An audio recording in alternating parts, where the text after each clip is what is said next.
4ஆம் அதிகாரம்.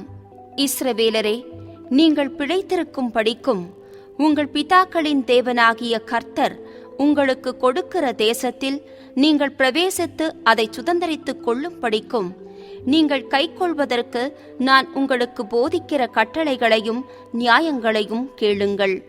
நான் உங்களுக்கு கற்பிக்கும் உங்கள் தேவனாகிய கர்த்தரின் கட்டளைகளை நீங்கள் கைக்கொள்ளும்படி நான் உங்களுக்கு கற்பிக்கிற வசனத்தோடே நீங்கள் ஒன்றும் கூட்டவும் வேண்டாம், அதில் ஒன்றும் குறைக்கவும் வேண்டாம். பாகால் பேயோரின் நிமித்தம் கர்த்தர் செய்ததை உங்கள் கண்கள் கண்டிருக்கிறது. பாகால் பேயோரை பின்பற்றின மனிதரையெல்லாம் உன் தேவனாகிய கர்த்தர் உன் நடுவில் இராதபடிக்கு அழித்து போட்டார். ஆனாலும் உங்கள் தேவனாகிய கர்த்தரை பற்றி கொண்ட நீங்கள் எல்லாரும் இந்நாள் வரைக்கும் உயிரோடு இருக்கிறீர்கள். நீங்கள் சுதந்தரித்துக் கொள்ளும்படி பிரவேசிக்கும் தேசத்தில் நீங்கள் கைக்கொள்ளும் பொருட்டு என் தேவனாகிய கர்த்தர் எனக்கு கற்பித்தபடியே நான் உங்களுக்கு கட்டளைகளையும் நியாயங்களையும் போதித்தேன். ஆகையால் அவைகளை கைக்கொண்டு நடவுங்கள். ஜனங்களின் கண்களுக்கு முன்பாகவும் இதுவே உங்களுக்கு ஞானமும் விவேகமுமாய் இருக்கும்.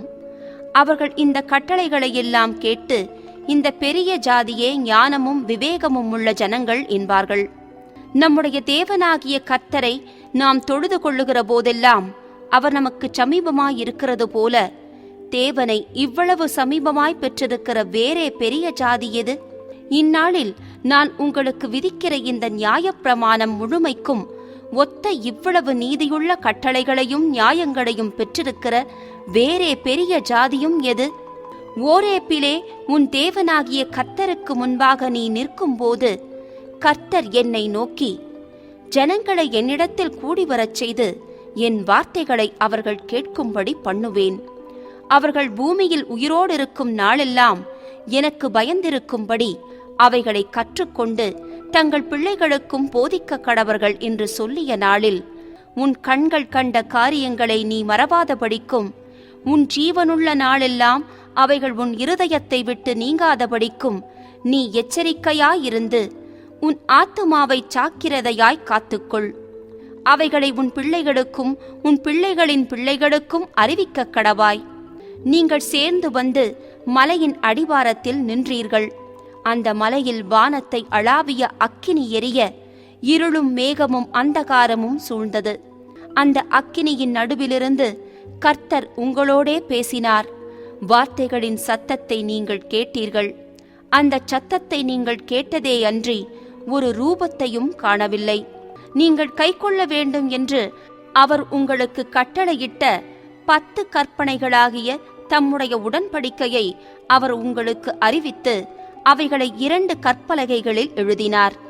நீங்கள் சுதந்தரித்துக் கொள்ளப் போகிற தேசத்தில் நீங்கள் கைக்கொள்ள வேண்டிய கட்டளைகளையும் நியாயங்களையும் உங்களுக்கு போதிக்க வேண்டுமென்று அக்காலத்திலே கர்த்தர் எனக்கு கட்டளையிட்டார். கர்த்தர் ஓரேப்பிலே அக்கினியின் நடுவிலிருந்து உங்களோட பேசின நாளில் நீங்கள் ஒரு ரூபத்தையும் காணவில்லை.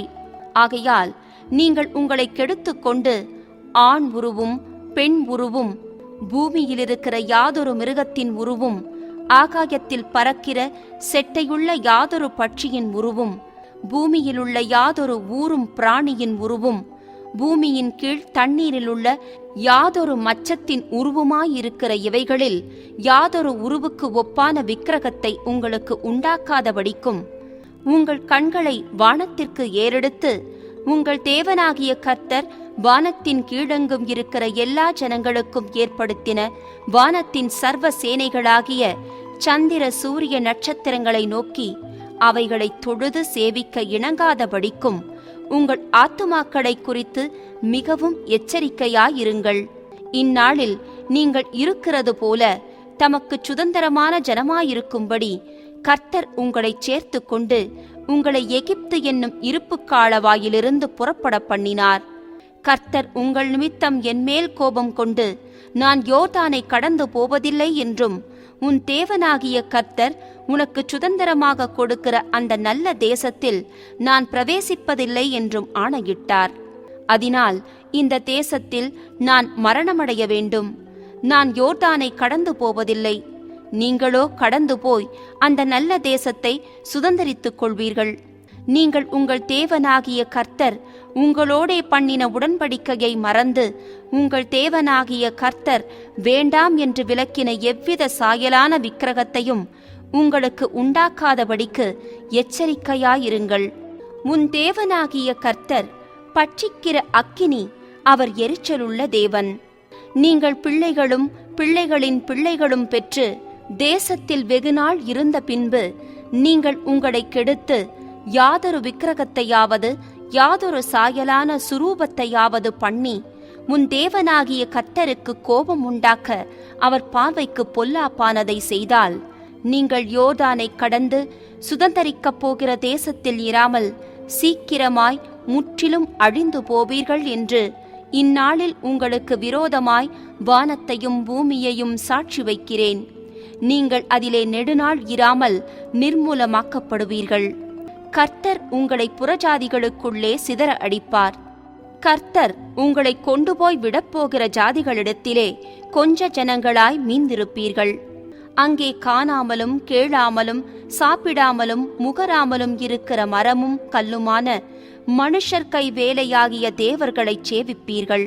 அப்பொழுது அங்கே இருந்து உன் தேவனாகிய கர்த்தரை தேடுவாய். உன் முழு இருதயத்தோடும் உன் முழு ஆத்துமாவோடும் அவரை தேடும்போது அவரை கண்டடைவாய். நீ வியாகுலப்பட இவைகளெல்லாம் உன்னை தொடர்ந்து பிடிக்கும்போது கடைசி நாட்களில் உன் தேவனாகிய கர்த்தரிடத்தில் திரும்பி அவர் சத்தத்திற்கு கீழ்ப்படிவாயானால், உன் தேவனாகிய கர்த்தர் இரக்கமுள்ள தேவனாயிருக்கிறபடியால் அவர் உன்னை கைவிடவும் மாட்டார், உன்னை அழிக்கவும் மாட்டார். உன் பிதாக்களுக்கு தாம் ஆணையிட்டு கொடுத்த உடன்படிக்கையை மறக்கவும் மாட்டார்.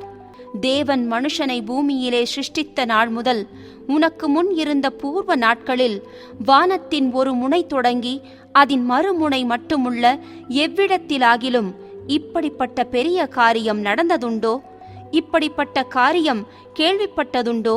அக்கினியின் நடுவிலிருந்து பேசுகிற தேவனுடைய சத்தத்தை நீ கேட்டது போல யாதொரு ஜனமாவது கேட்டதும் உயிரோடிருந்ததும் உண்டோ? அல்லது உங்கள் தேவனாகிய கர்த்தர் எகிப்திலே உங்கள் கண்களுக்கு முன்பாக உங்களுக்கு செய்தபடியெல்லாம் தேவன் அந்நிய ஜாதிகளின் நடுவிலிருந்து ஒரு ஜனத்தை சோதனைகளினாலும் அடையாளங்களினாலும் அற்புதங்களினாலும் யுத்தத்தினாலும் வல்லமையுள்ள கரத்தினாலும் ஓங்கிய புயத்தினாலும் மகா பயங்கரமான செயல்களினாலும் தமக்கென்று தெரிந்து கொள்ள வகை பண்ணினதுண்டோ என்று நீ விசாரித்துப் பார். கர்த்தரே தேவன், அவரையல்லாமல் வேறொருவரும் இல்லை என்பதை நீ அறியும்படிக்கு இது உனக்கு காட்டப்பட்டது. உன்னை உபதேசிக்கும்படிக்கு அவர் வானத்திலிருந்து தமது சத்தத்தை உனக்கு கேட்கப் பண்ணி பூமியிலே தமது பெரிய அக்கினியை உனக்கு காண்பித்தார். அக்கினியின் நடுவிலிருந்து உண்டான அவருடைய வார்த்தைகளை கேட்டாய். அவர் உன் பிதாக்களில் அன்பு கூர்ந்தபடியால் அவர்களுடைய பின் சந்ததியை தெரிந்து கொண்டு உன்னிலும் பலத்த பெரிய ஜாதிகளை உனக்கு முன்னின்று துரத்தவும் உன்னை அழைத்து கொண்டு போய் இந்நாளில் இருக்கிறது போல அவர்கள் தேசத்தை உனக்கு சுதந்திரமாக கொடுக்கவும் உன்னை தமது முகத்துக்கு முன் தமது மிகுந்த வல்லமையினால் எகிப்திலிருந்து புறப்பட பண்ணினார். ஆகையால் உயர வானத்திலும் தாழ பூமியிலும் கர்த்தரே தேவன், அவரைத் தவிர ஒருவரும் இல்லை என்பதை நீ இந்நாளில் அறிந்து உன் மனதிலே சிந்தித்து நீயும் உனக்கு பின்வரும் உன் பிள்ளைகளும் நன்றாயிருக்கும் படிக்கும் உன் தேவனாகிய கர்த்தர் உனக்கு என்றைக்கும் கொடுக்கிற தேசத்திலே நீ நீடித்த நாளாயிருக்கும் படிக்கும் நான் இன்று உனக்கு கற்பிக்கிற அவருடைய கட்டளைகளையும் அவருடைய கற்பனைகளையும் கைக்கொள்ள கடவாய் என்றான். முற்பகையின்றி கைப்பிசகாய் பிறனை கொன்றவன் அடைக்கல பட்டணங்களில் ஒரு பட்டணத்தில் தப்பியோடிப் போய் பிழைத்திருக்கும்படியாக ரூபனியரைச் சேர்ந்த சமபூமியாகிய வனாந்தரத்தில் உள்ள பேசேரும், காத்தியரைச் சேர்ந்த கீலேயாத்திலுள்ள ராமோத்தும், மனாசேயரைச் சேர்ந்த பாசானிலுள்ள கோலானுமாகிய 3 பட்டணங்களை மோசே யோர்தானுக்கு இப்புறத்தில் சூரியோதய திசையிலே ஏற்படுத்தினான். இதுவே மோசே இஸ்ரவேல் புத்திரருக்கு விதித்த பிரமாணம். இஸ்ரவேல் புத்திரர் எகிப்திலிருந்து புறப்பட்ட பின்பு யோர்தானுக்கு இப்புறத்தில் எஸ்போனில் குடியிருந்த எமோரியரின் ராஜாவாகிய சீகோனுடைய தேசத்திலுள்ள பெத்பேயோருக்கு எதிரான பள்ளத்தாக்கிலே அவர்களுக்கு மோசே சொன்ன சாட்சிகளும் கட்டளைகளும் நியாயங்களும் இவைகளே. மோசேயும் இஸ்ரவேல் புத்திரரும் எகிப்திலிருந்து புறப்பட்ட பின்பு அந்த ராஜாவை முறிய அடித்து யோர்தானுக்கு இப்புறத்தில் சூரியோதய திசையில் அர்னோன் ஆற்றங்கரையிலுள்ள ஆரோவேர் தொடங்கி எர்மோன் என்னும் சீயோன் மலை வரைக்கும் உள்ள தேசமும், யோர்தானுக்கு இப்புறத்தில் சூரியோதய திசையில் அஸ்தோத் பிஸ்காவுக்கும் தாழ்ந்த சமனான வெளியைச் சேர்ந்த கடல் மட்டுமுள்ள சமனான வெளியனைத்துமாகிய எமோரியருடைய 2 ராஜாக்களின் தேசங்களான சீகோனுடைய தேசத்தையும் பாசானின் ராஜாவாகிய ஓக்கின் தேசத்தையும் கட்டிக்கொண்டார்கள். 5ஆம் அதிகாரம். மோசே இஸ்ரவேலர் எல்லாரையும் அழைப்பித்து அவர்களை நோக்கி, இஸ்ரவேலரே, நான் இன்று உங்கள் காதுகள் கேட்கச் சொல்லும் கட்டளைகளையும் நியாயங்களையும் கேளுங்கள். நீங்கள் அவைகளின் படியே செய்யும் படிக்க அவைகளை கற்று கைக்கொள்ள கடவீர்கள். நம்முடைய தேவனாகிய கர்த்தர் ஓரேபிலே நம்மோடே உடன்படிக்கை பண்ணினார். அந்த உடன்படிக்கையை கர்த்தர் நம்முடைய பிதாக்களுடன் பண்ணாமல் இந்நாளில் இங்கே உயிரோடு இருக்கிற நம்மெல்லாரோடும் பண்ணினார். கர்த்தர் மலையிலே அக்கினியின் நடுவிலிருந்து முகமுகமாய் உங்களோடே பேசினார். கர்த்தருடைய வார்த்தையை உங்களுக்கு அறிவிக்கும்படி அக்காலத்திலே நான் கர்த்தருக்கும் உங்களுக்கும் நடுவாக நின்றேன். நீங்கள் அக்கினிக்கு பயந்து மலையில் ஏறாமல் இருந்தீர்கள். அப்பொழுது அவர் சொன்னது என்னவென்றால், உன்னை அடிமைத்தன வீடாகிய எகிப்து தேசத்திலிருந்து புறப்பட பண்ணின உன் தேவனாகிய கர்த்தர் நானே. என்னையன்றி உனக்கு வேறே தேவர்கள் உண்டாயிருக்க வேண்டாம். மேலே வானத்திலும் கீழே பூமியிலும் பூமியின் கீழ் தண்ணீரிலும் உண்டாயிருக்கிறவைகளுக்கு ஒப்பான ஒரு சுரூபத்தையாகிலும் யாதொரு விக்கிரகத்தையாகிலும் நீ உனக்கு உண்டாக்க வேண்டாம். நீ அவைகளை நமஸ்கரிக்கவும் சேவிக்கவும் வேண்டாம். உன் தேவனாகிய கர்த்தராயிருக்கிற நான் எரிச்சலுள்ள தேவனாயிருந்து என்னை பகைக்கிறவர்களை குறித்து பிதாக்களுடைய அக்கிரமத்தை பிள்ளைகளிடத்தில் 3ஆம் 4ஆம் தலைமுறை மட்டும் விசாரிக்கிறவராயிருக்கிறேன். என்னிடத்தில் அன்பு கூர்ந்து என் கற்பனைகளை கைக்கொள்ளுகிறவர்களுக்கோ 1000 தலைமுறை மட்டும் இரக்கஞ் செய்கிறவராயிருக்கிறேன். உன் தேவனாகிய கர்த்தருடைய நாமத்தை வீணிலே வழங்காதிருப்பாயாக. கர்த்தர் தம்முடைய நாமத்தை வீணிலே வழங்குகிறவனை தண்டியாமல் விடார். உன் தேவனாகிய கர்த்தர் உனக்கு கட்டளையிட்டபடியே ஓய்வு நாளை பரிசுத்தமாய் ஆசரிப்பாயாக. 6 நாளும் நீ வேலை செய்து உன் கிரியைகளையெல்லாம் நடப்பிப்பாயாக. 7ஆம் நாளோ உன் தேவனாகிய கர்த்தருடைய ஓய்வு நாள். அதிலே நீயானாலும் உன் குமாரனானாலும் உன் குமாரத்தியானாலும் உன் வேலைக்காரனானாலும் உன் வேலைக்காரியானாலும் உன் எருதானாலும் உன் கழுதையானாலும் உனக்கு இருக்கிற மற்றெந்த மிருக ஜீவனானாலும் உன் வாசல்களில் இருக்கிற அந்நியனானாலும் யாதொரு வேலையும் செய்ய வேண்டாம். நீ இளைப்பாறுவது போல உன் வேலைக்காரனும் உன் வேலைக்காரியும் இளைப்பாற வேண்டும். நீ எகிப்து தேசத்தில் அடிமையாயிருந்தாய் என்றும் உன் தேவனாகிய கர்த்தர் உன்னை அவ்விடத்திலிருந்து வல்லமையுள்ள கரத்தினாலும் ஓங்கிய புயத்தினாலும் புறப்பட பண்ணினார் என்றும் நினைப்பாயாக. ஆகையால் ஓய்வு நாளை ஆசரிக்க உன் தேவனாகிய கர்த்தர் உனக்கு கட்டளையிட்டார். உன் தேவனாகிய கர்த்தர் உனக்கு கொடுக்கிற தேசத்திலே உன் நாட்கள் நீடித்திருப்பதற்கும் நீ நன்றாயிருப்பதற்கும் உன் தேவனாகிய கர்த்தர் உனக்கு கட்டளையிட்டபடியே உன் தகப்பனையும் உன் தாயையும் கனம் பண்ணுவாயாக. கொலை செய்யாதிருப்பாயாக. விபச்சாரம் செய்யாதிருப்பாயாக. களவு செய்யாதிருப்பாயாக. பிறனுக்கு விரோதமாக பொய்சாட்சி சொல்லாதிருப்பாயாக. பிறனுடைய மனைவியை இச்சியாதிருப்பாயாக. பிறனுடைய வீட்டையும் அவனுடைய நிலத்தையும் அவனுடைய வேலைக்காரனையும் அவனுடைய வேலைக்காரியையும் அவனுடைய எருதையும் அவனுடைய கழுதையையும் பின்னும் பிறனுக்குள்ள யாதொன்றையும் இச்சியாதிருப்பாயாக என்றார். இந்த வார்த்தைகளை கர்த்தர் மலையிலே அக்கினியிலும் மேகத்திலும் காரிருளிலும் இருந்து உங்கள் சபையார் எல்லாரோடும் மகா சத்தத்துடனே சொன்னார். அவைகளோடு ஒன்றும் கூட்டாமல் அவைகளை 2 கற்பலகைகளில் எழுதி என்னிடத்தில் கொடுத்தார். மலை அக்கினியாய் எரிகையில் இருளின் நடுவிலிருந்து உண்டான சத்தத்தை நீங்கள் கேட்டபோது கோத்திரத் தலைவரும் மூப்பருமாகிய நீங்கள் எல்லாரும் என்னிடத்தில் வந்து, இதோ நம்முடைய தேவனாகிய கர்த்தர் நமக்கு தம்முடைய மகிமையையும் தம்முடைய மகத்துவத்தையும் காண்பித்தார். அக்கினியின் நடுவிலிருந்து உண்டான அவருடைய சத்தத்தையும் கேட்டோம். தேவன் மனுஷனோடே பேசியும் அவன் உயிரோடு இருக்கிறதை இந்நாளிலே கண்டோம். இப்பொழுது நாங்கள் சாவானேன்? இந்த பெரிய அக்கினி எங்களை பட்சிக்குமே. நாங்கள் இன்னும் நம்முடைய தேவனாகிய கர்த்தரின் சத்தத்தை கேட்போமாகில் சாவோம். நாங்கள் கேட்டது போல அக்கினியின் நடுவிலிருந்து பேசுகிற ஜீவனுள்ள தேவனுடைய சத்தத்தை மாம்சமானவர்களில் யாராவது கேட்டு உயிரோடு இருந்தது உண்டோ? நீரே சமீபித்து போய் நம்முடைய தேவனாகிய கர்த்தர் சொல்வதையெல்லாம் கேட்டு நம்முடைய தேவனாகிய கர்த்தர் சொல்வதையெல்லாம் நீரே எங்களுக்குச் சொல்ல வேண்டும். நாங்கள் கேட்டு அதின்படியே செய்வோம் என்றீர்கள். நீங்கள் என்னோடே பேசுகையில் கர்த்தர் உங்கள் வார்த்தைகளை கேட்டு, கர்த்தர் என்னை நோக்கி, இந்த ஜனங்கள் உன்னோடே சொன்ன வார்த்தைகளை கேட்டேன்.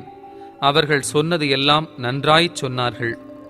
அவர்களும் அவர்கள் பிள்ளைகளும் என்றென்றைக்கும் நன்றாயிருக்கும்படி அவர்கள் எந்நாளும் எனக்கு பயந்து என் கற்பனைகளையெல்லாம் கைக்கொள்வதற்கேற்ற இருதயம் அவர்களுக்கு இருந்தால் நலமாயிருக்கும்.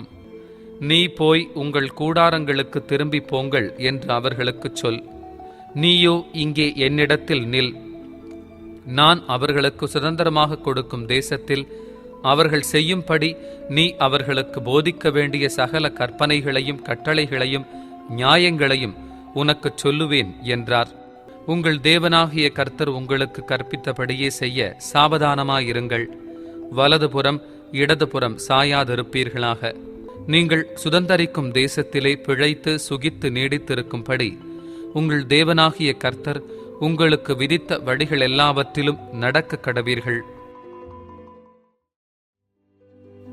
6ஆம் அதிகாரம். நீ உன் தேவனாகிய கர்த்தருக்கு பயந்து உயிரோடிருக்கும் நாளெல்லாம் நீயும் உன் குமாரனும் உன் குமாரத்தியும் நான் உனக்கு விதிக்கிற அவருடைய எல்லா கற்பனைகளையும் கட்டளைகளையும் கைக்கொள்ளுகிறதினாலே உன் வாழ்நாட்கள் நீடித்திருக்கும்படி நீங்கள் சுதந்தரிக்கப் போகிற தேசத்திலே கைக்கொள்வதற்காக உங்களுக்கு போதிக்க வேண்டும் என்று உங்கள் தேவனாகிய கர்த்தர் கற்பித்த கற்பனைகளும் கட்டளைகளும் நியாயங்களும் இவைகளே. இஸ்ரவேலே, நீ நன்றாயிருப்பதற்கும் உன் பிதாக்களின் தேவனாகிய கர்த்தர் உனக்குச் சொன்னபடி பாலும் தேனும் ஓடுகிற தேசத்தில் நீ மிகவும் விருத்தி அடைவதற்கும் அவைகளுக்கு செவி கொடுத்து அவைகளின்படி செய்யச் சாவதானமாயிரு. இஸ்ரவேலே கேள், நம்முடைய தேவனாகிய கர்த்தர் ஒருவரே கர்த்தர். நீ உன் தேவனாகிய கர்த்தரிடத்தில் உன் முழு இருதயத்தோடும் உன் முழு ஆத்துமாவோடும் உன் முழு பலத்தோடும் அன்பு கூறுவாயாக. இன்று நான் உனக்கு கட்டளையிடுகிற இந்த வார்த்தைகள் உன் இருதயத்தில் இருக்க கடவது. நீ அவைகளை உன் பிள்ளைகளுக்கு கருத்தாய் போதித்து, நீ உன் வீட்டில் உட்கார்ந்திருக்கிற போதும், வழியில் நடக்கிற போதும், படுத்து கொள்ளுகிற போதும், எழுந்திருக்கிற போதும் அவைகளை குறித்து பேசி அவைகளை உன் கையின் மேல் அடையாளமாக கட்டிக்கொள்வாயாக. அவைகள் உன் கண்களுக்கு நடுவே ஞாபகக்குறியாய் இருக்க கடவது. அவைகளை உன் வீட்டு நிலைகளிலும் உன் வாசல்களிலும் எழுதுவாயாக. உன் தேவனாகிய கர்த்தர் உனக்கு கொடுப்பேன் என்று ஆபிரகாம், ஈசாக்கு, யாக்கோபு என்பவர்களாகிய உன் பிதாக்களுக்கு ஆணையிட்டு கொடுத்த தேசத்தில் உன்னை பிரவேசிக்க பண்ணும் போதும் நீ கட்டாத வசதியான பெரிய பட்டணங்களையும் நீ நிரப்பாத சகல நல்ல வஸ்துக்களாலும் நிரம்பிய வீடுகளையும் நீ வெட்டாமல் வெட்டப்பட்டிருக்கிற துறவுகளையும் நீ நடாத திராட்சத் தோட்டங்களையும் ஒலிவத் தோப்புகளையும் அவர் உனக்கு கொடுப்பதினால் நீ சாப்பிட்டு திருப்தியாகும் போது நீ அடிமைப்பட்டிருந்த வீடாகிய எகிப்து தேசத்திலிருந்து உன்னை புறப்பட பண்ணின கர்த்தரை மறவாதபடிக்கு எச்சரிக்கையாயிரு. உன் தேவனாகிய கர்த்தருக்கு பயந்து அவருக்கே ஆராதனை செய்து அவருடைய நாமத்தை கொண்டே ஆணையிடுவாயாக. உன் தேவனாகிய கர்த்தருடைய கோபம் உன்மேல் மூண்டு உன்னை பூமியில் வைக்காமல் அழித்து போடாதபடிக்கு உங்களைச் சுற்றிலும் இருக்கிற ஜனங்களின் தேவர்களாகிய அந்நிய தேவர்களை பின்பற்றாதிருப்பீர்களாக. உன் நடுவில் இருக்கிற உன் தேவனாகிய கர்த்தர் எரிச்சலுள்ள தேவனாயிருக்கிறாரே. நீங்கள் மாசாவிலே செய்தது போல உங்கள் தேவனாகிய கர்த்தரை பரீட்சை பாராதிருப்பீர்களாக. உங்கள் தேவனாகிய கர்த்தர் உங்களுக்கு கற்பித்த அவருடைய கற்பனைகளையும் அவருடைய சாட்சிகளையும் அவருடைய கட்டளைகளையும் கருத்தாய் கைக்கொள்வீர்களாக. நீ நன்றாயிருக்கிறதற்கும் கர்த்தர் உன் பிதாக்களுக்கு ஆணையிட்டு கொடுத்த நல்ல தேசத்தில் நீ பிரவேசித்து அதை சுதந்தரிப்பதற்கும் கர்த்தர் தாம் சொன்னபடி உன் சத்துருக்களையெல்லாம் உன் முகத்திற்கு முன்பாக துரத்தி விடுவதற்கும் நீ கர்த்தருடைய பார்வைக்கு செம்மையும் நன்மையுமாய் இருக்கிறதை செய்வாயாக.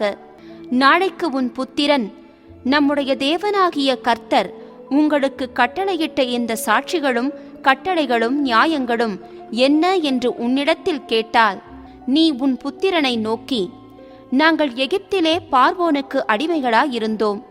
கர்த்தர் பலத்த கையினாலே எங்களை எகிப்திலிருந்து புறப்பட பண்ணினார்.